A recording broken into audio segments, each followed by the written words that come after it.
And welcome to a new way. I'm Jason Levin, and this evening I'm going to be talking on the topic of praying for our government and country. Before I do that, I just want to tell those in the audience, those online, and you can look this up in a new way, to church.com events. Of course, we're talking about prayer this evening. Next week, we have a conversation about a new direction for a new way. Join us for a night of support and change with the new direction for a new way. We're talking through upcoming changes to our model. Please come ready to talk about how we want to move forward together. We have a discussion on the 21st called Exploring Black History Month in connection with February being that month. And then we have our semi-annual Outspoken Night, where we'll have a conversation. We'll have speakers talking on just LGBTQ storytelling. And one thing that's a little different on having outspoken in the church versus at a bar is we can't have alcohol. But other than that, it's a good time, and we enjoy the process, and it's always a good night to come out and just be with the community. That being said, I'm going to move on to the message, and since the message is about prayer, I do want to start with a prayer. So let me get this set up, cue, and then I will get started. Dear Lord, thank you for this opportunity to be together in a new way, talking a little bit about how we can pray for our government and our country, and to some extent why that's important and what the Bible says about it. Lord, help us to listen and learn and open our minds to what the possibilities are and how we can pray beyond ourselves and beyond our immediate community, and why it's really necessary for us to pray for our leaders. Ask all these things in your son's name. All right. So let me get this. All right. So as I mentioned, tonight we're talking about praying for our government and country. So what does the Bible say about government, in fact, and then also about praying for government? And so there are. I'll make this a little bigger for myself. Just a second.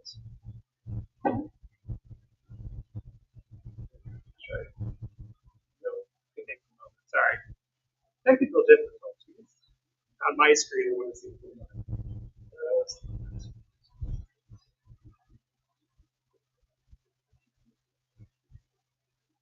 Oh, now it's doing that. Instead of a different feature, you're recording. Recording it? Okay.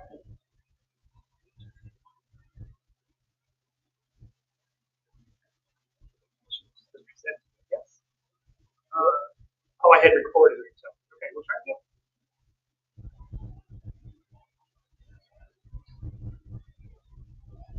This is all. Okay, we'll get started. All right. So what does the Bible say about government and praying? So this is only 5 verses of literally hundreds of verses in the Bible about what God and the people that wrote the Bible think about governments, and in some cases how we should both think about our governments and how we should treat them and pray for them. One of the things you may have heard a million times is give unto Caesar what is Caesar's, or some version of that. And that goes to the point of that God's people were taught, there are government structures and there are things you've got to deal with in your life, and you still have to pay them, even though we want you to give to the church and we want you to support our causes. Don't get yourself put in jail because you aren't following the rules and the laws. I mean, that doesn't make any sense. Keep in mind also that it'd be kind of crazy to run this world if we did have some kind of structure, and even in fact that many of our laws in this country and other places are partially based on the Ten Commandments. So there is a biblical piece that comes through laws and regulations. So 1 Timothy 2:1-4 is just a small piece of a rather long 1 Timothy message about this type of thing. So I just took a chunk of it, and I'm going to kind of take it apart as I go. So it says, first of all, then, I urge that supplications, prayers, intercessions, thanksgivings be made for all people, for kings and all who are in high positions. But pause there. So supplications is a really fun word. I'm going to skip over that, but it does talk about prayers in terms of actually praying for the government, intercessions.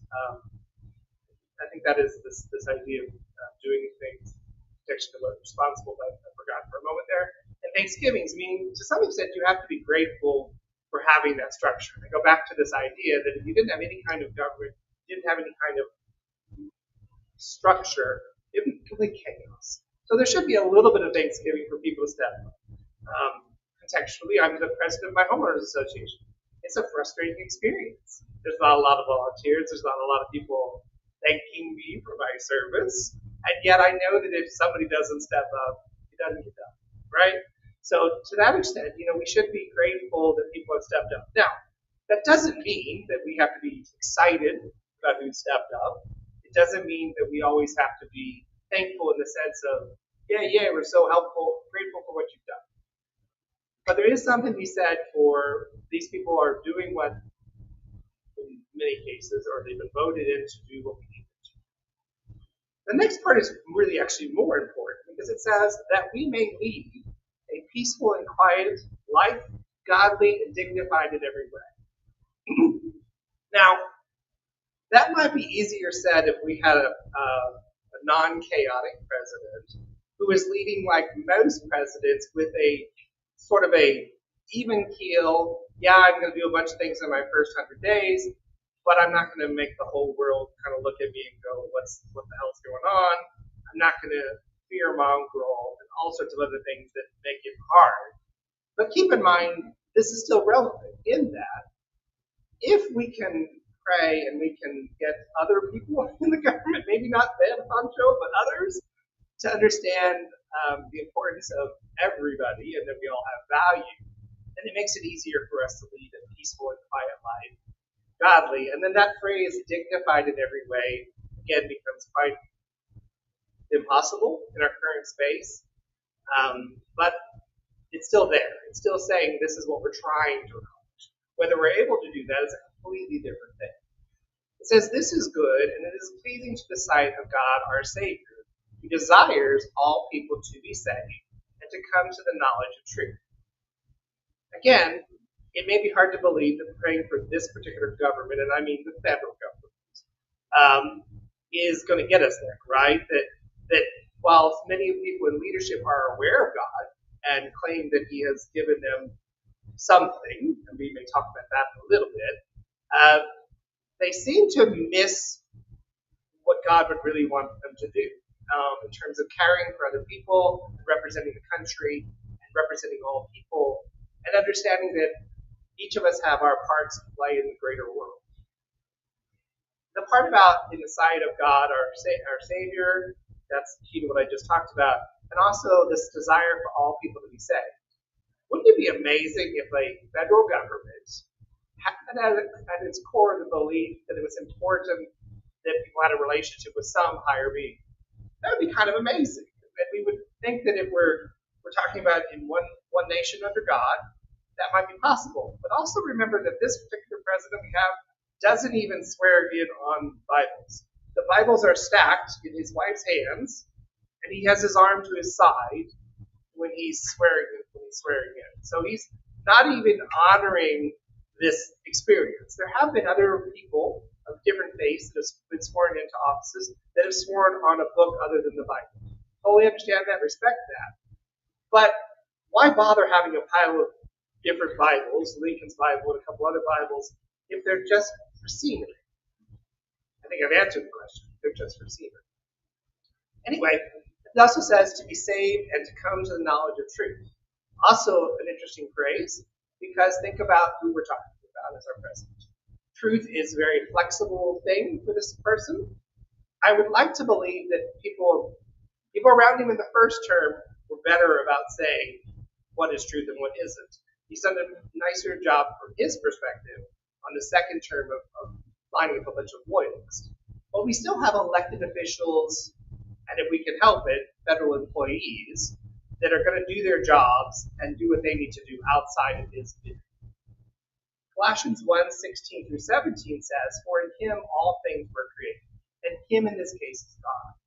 "Things in heaven and on earth, visible and invisible, whether thrones or powers or rulers or authorities, all things have been created through him and for him. He is before all things, and in him all things hold together." Again, this is all about the divine power of God, right? That God is above everything and is responsible for everything. It kind of implies, or what literally states, that God was influential in the creation of thrones and rulers and authorities. And I think to some extent he was influential in creating a group of people that were willing to move something forward. But I don't personally believe that God is like President of the United States, Congress. I don't think that's how that went down. It also says he's before all things, and it is in all things hold together.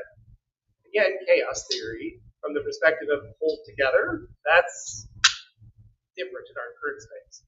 I think as we keep going through these, you'll see that they're leaning towards a certain direction, because obviously I picked them for various reasons.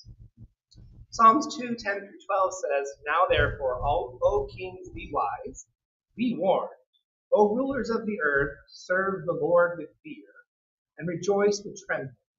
Kiss the Son, lest he be angry, and you perish in the way, for his wrath is quickly kindled. Blessed are those who take refuge in him." I wonder if anyone in leadership in our government thinks that they need to be afraid of God. I wonder if anyone in leadership roles in the federal government, I don't really have a thought on my governor or my state representatives. I don't know enough about them. But I wonder if they think about the greater picture and the greater world, and especially as we get rid of those government bodies try to get rid of some charities. They're doing amazing things throughout the world, including HIV prevention, malaria, all sorts of treating of malaria, all sorts of things that are keeping the world healthier and bringing life and liberty to people throughout the world.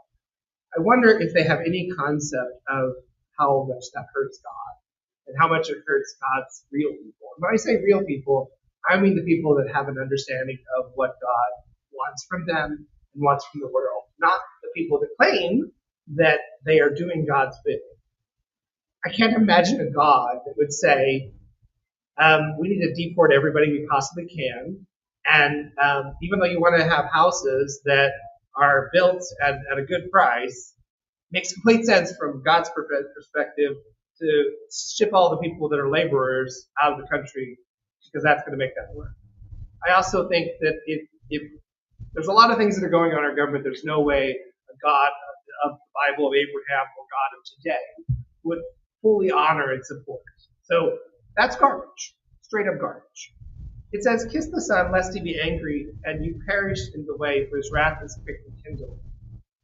Again, wouldn't that be amazing if they were scared of God? If they went, what would God think about this? What would Jesus do in the old upper stick? That would be freaking amazing if our leaders thought like that. I don't think it's feasible or believable that would happen, but maybe. Ephesians 6 is the next part of more about kind of the opposite of this even.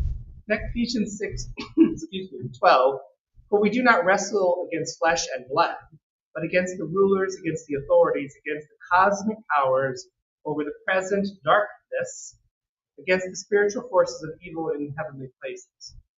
I probably should have read more about the context of where this was, but to me it talks about that there's a time. So there's a song about there's a time for weeping, there's a time for crying, there's a time for rejoicing.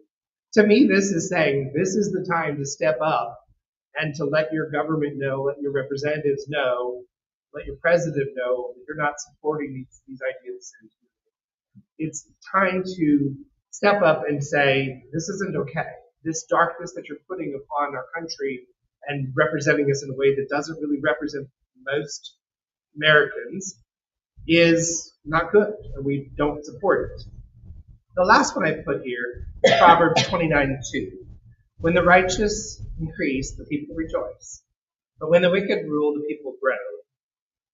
And I imagine as the election night was happening, and people that were not voting for the person who won are watching it, they're thinking and saying many things that I eventually just stopped watching it because I saw how it was going. And just like, I don't want to see this anymore.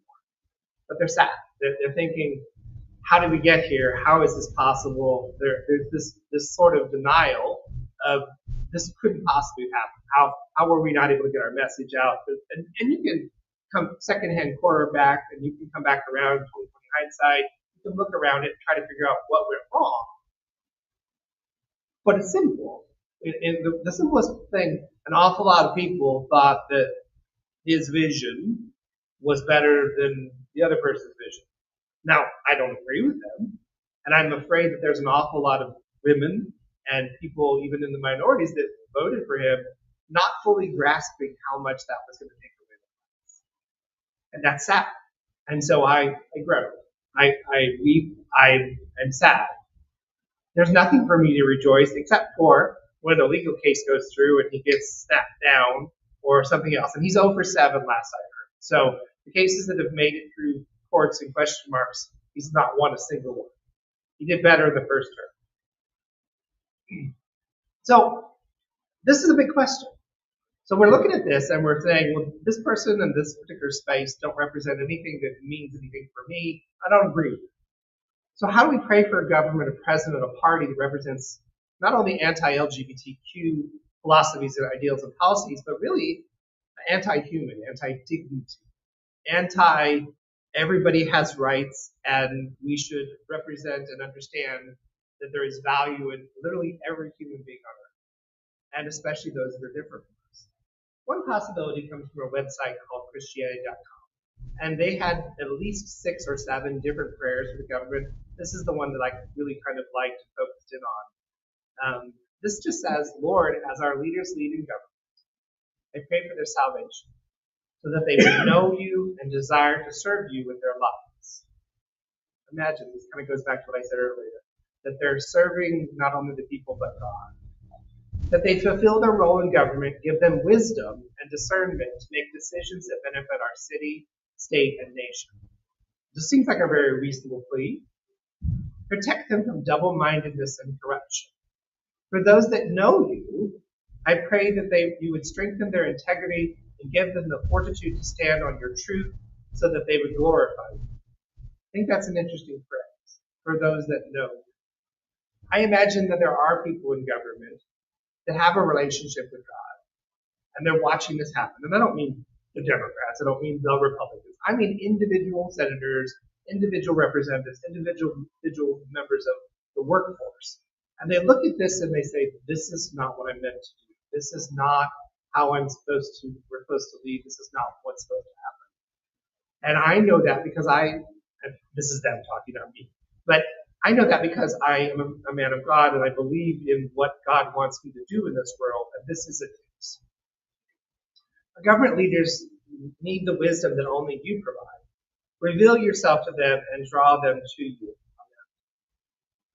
As I was working on this message, I thought about kind of an odd imagery of in the Bible when John the Baptist baptizes Jesus Christ.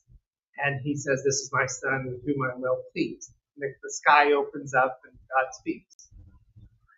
I know this sounds ridiculous, but imagine the walls of Congress and suddenly there's an opening in the ceiling, so to speak. And there's no techno garbage happening. There's not some kind of demonstration or display. This is God talking to them and saying, hey, I know this is surprising. You don't usually hear from me. And I'm just going to talk to, he's a little cooler than he was back then. But he says, I had nothing to do with the election of this person. I know he says that I wanted him saved and, he didn't die because he was supposed to be here. That wasn't me. And you need to get a grip. We need to look at this person and the things he wants to do, and we need to stop everything we possibly can. And you need to think about your future, and not just your future, but the future. I'm going to slide into this next one. Connects to, think about our senators. So our Congress has the right to appropriate money, and they do so, and right now there's a question mark of whether or not the president has any rights to stop that money. And it's been proven in previous administrations that no, he doesn't. He can delay it, he can ask for certain justifications and try to make it harder, but he can't stop the money from going out. Similar to that, senators are our only roadblock to some of these loony bin people getting into the president, into the cabinet. And you've got the office of Doge, which not even gonna go there, just know it's absolute chaos. But do know that I watched a little bit of the one Republican senator who was a doctor talking about how he questioned Robert Kennedy and how much he was really against it and how all these things lined up against him. He gave that speech after he voted to move him forward, and then was justifying that he'd gone through this process. And he got through it, and he was going to have a continual conversation with Mr. Kennedy as he led this particular agency. And I thought to myself, I really love the first part of what I'm watching here, of all the things you questioned, but I'm really sad that you didn't come to the same conclusion I have, which is he's not fit for this office. We have a person, last I heard, that was nominated for Department of Education that's only experiences a brief stint on a school board, and starting and running the WWF or WWE, I don't remember which one, but not a lot of educational experience unless you consider running the wrestling thing education. It is educational in its own way, but we're not stepping any further into that. So as we think about our senators who are, I'm hoping that's not showing up online. We're hearing some drums here from the steps. As you think about what the senators are having to do right now, they're having to confirm or not move into office various people. And it's almost always along party lines, except for a few people are like, yeah, I can't vote for this guy, right? Or this lady. Again, I'm asking you to do this. I'm not telling you it's going to be magical. I'm not telling you it's going to work. But I'm saying this is something we really should do. We should pray that they have the courage to let their hearts, their faith, their eyes and ears, more than anything, move them to reject unqualified nominees. There's a difference in a person who kind of knows what they're doing and they start running an organization. There's a difference in a person who's run a small business and is now going to run a department that has hundreds of thousands of employees throughout the world. There's a difference in a person who has completely different ideals as to what the agency stands for and what its mission is, and still wants to run it and tear it apart. There is something to say for getting rid of the Department of Education and that being an idea. Some of you know that my father worked at the Department of Education in Illinois his entire career. But he was so proud, by the way, he's a Republican and definitely voted for this person. But anyway, he was so proud to say that the Department of Education in federal government was largely based on a model that the Illinois government had come up with. The Illinois State Board of Education's person went to federal government and they talked to him and figured out how it should look there. And yet, when I talked to him about this whole thing about getting rid of the department, he's like, oh yeah, that needs to happen. How do we get from this department was so great in Illinois, we expanded it to the federal government, and it did good, to, and it should go away? I don't know how we get there. I don't know how sensible, intelligent people hear some of the things that are said and still move forward and say, yep, it's my guy. I don't know. I cannot understand that. I cannot fathom it, but here we are. So the last thing I want to, kind of talk through, and this is really small, but I hope that you could read it or expand it. I'm not going to read every piece of this, but there was an inaugural prayer service around inauguration, and the Bishop, Marion Edgar Buddy, spoke, and this is just a few parts of what she spoke to. She started off with the standard piece where a minister basically says, God, let the words of my mouth, all that type of thing, where they're saying, God, use me as a vessel, right? But then moved into what she felt was important. And some of this I'm going to read. As a country, we have gathered this morning to pray for unity as a people and a nation, not for agreements, political or otherwise, but for the kind of unity that fosters community across diversity and division. And unity that serves the common good. Unity in this sense is a threshold, requirement for people to live in freedom and together in a free society. It is a solid rock, as Jesus said, in this case, upon which to build a nation. It's not conforming. It's not a victory.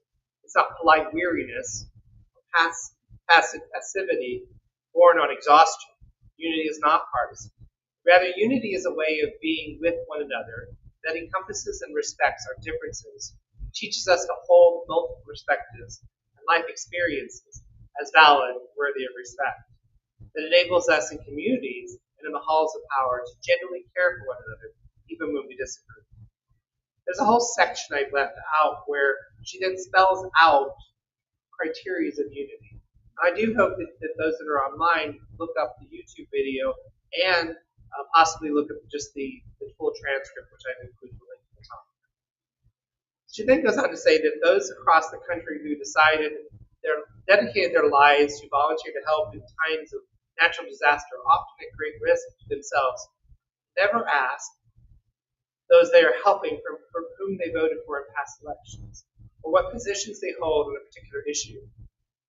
We are at our best when we follow this example. The point here is, if you've watched anything on the news about when President Trump visited some sites, I think it's North Carolina, if I recall correctly, but definitely California, he made comments about how FEMA doesn't work, how it's it's a big bureaucracy, and he really thinks the state should be doing this. And part of that was about who runs those states in terms of Democrat or whatever. And part of that was just this idea of the federal government shouldn't be as engaged in the state's concerns, and this implication that the state could do it better. The state doesn't have that kind of money, first of all, and wasn't designed to handle this. She went on to say, when votes are cast, decisions are made that set the course of public policy and prioritization of resources. It goes without saying that in a democracy, not everyone's particular hopes and dreams can be realized in a given legislative session or in a presidential term, not even in a generation. Which is to say, not everyone's specific prayers, for those of us who are people of prayer, not everyone's prayers will be answered in the way they would like. But for some, the loss of their hope and dreams will be far more than the political defeat, but instead a loss of equity, dignity, and their livelihoods. There was a lot more here, but she ended with, let me make one final plea, Mr. President. Millions have put their trust in you. As you told the nation yesterday, you have felt the providential hand of a loving God. That refers to surviving the assassination attempts.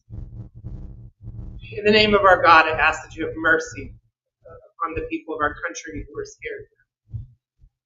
There are gay, lesbian, and transgender children in democratic, republican, and independent families. Some have given their lives. The president, of course, responded as this particular president does, and talked about how horrible this message was, and how there was too much of that person's personal choices and what they felt, and it was, sorry guys, I'm touching the and how that didn't have any place in this prayer. And yet I tell you, and I say to you now, it had every right and every place. It is a prayer. It is this person, this bishop saying, dear God, we need this man, this person in front of me to understand how people of God feel about it. And we'd like him to at least hear what he is doing and the fear that is occurring throughout the nation. I say to you that this was one of the most important prayers that he has probably ever heard in his life, and I was really glad that there was no way he walked out of it just from a structure perspective. But I know that he didn't hear a damn word. That he heard it only to the extent of, well, I don't see any point to listen to this. And that it didn't go into him.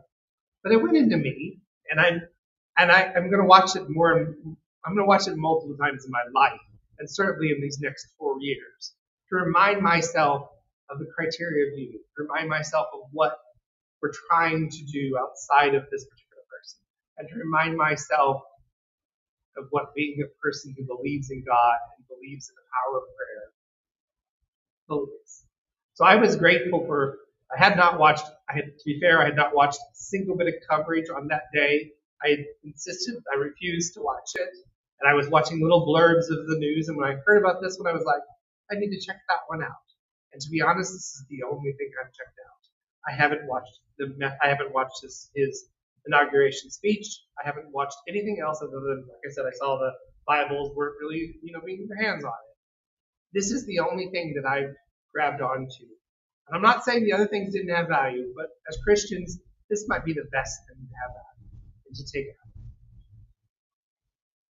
So our focus was on praying for the government. I know my title said and for the country, but in praying for the government and praying for our leaders, we're praying for the country. We're praying for a country different from what we're seeing in these first few days. Different from maybe even, through the previous administration. We're praying for change. We're praying for unity. We're praying for just being human. And again, recognizing the value we each have.